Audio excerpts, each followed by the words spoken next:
far enough. In an ideal world, we would all conduct ourselves in public and in private by principles conducive not just to our own benefit and well-being, but that of the wider community. But we don't. So we have laws that enable the prosecution of lawbreakers.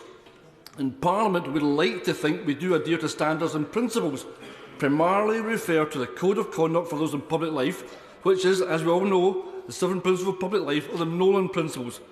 But like all guidelines, memorandums of understanding and conventions, the Nolan Principles only work if individuals have the self-discipline and moral compass to adhere to them. When they don't, the abuse of their position is often clear for everyone to see. But rather than hold them to account, this place too often turns a blind eye or gently reprimands them with a rap in the knuckles. Unfortunately, past behaviour leads me to believe that we can extend the Nolan Principles to 107 principles, and those that currently adhere to them would. But those that think they're above and beyond such practices as self-control would ignore them all, because they feel entitled to do so. When it comes to ministers and registers of financial interest, then transparency is crucial, and that info must be provided in a timely fashion. Why would it not be? Why is it not already? Because as many MPs have shown time and time again, during COVID, it's one set of standards for them and one set for everybody else.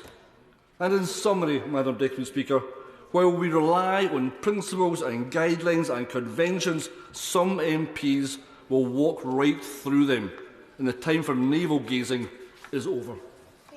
Thank you, Madam Deputy Speaker. Despite the late hour, it's a pleasure to take part in this important debate.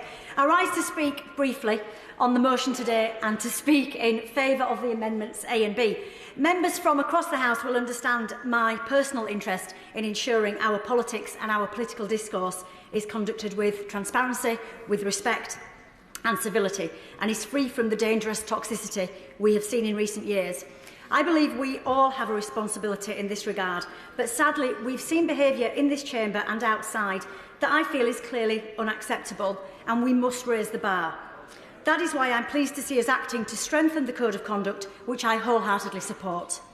We in this House have a sincere duty and obligation to adhere to the highest standards in public life and to set an example of what robust, passionate, healthy debate and discussion in our country looks like. But if we can't demonstrate appropriate values, attitudes and behaviours and find a way to behave with civility and to show respect, despite our many differences of opinion and perspective, how can we expect others to do so?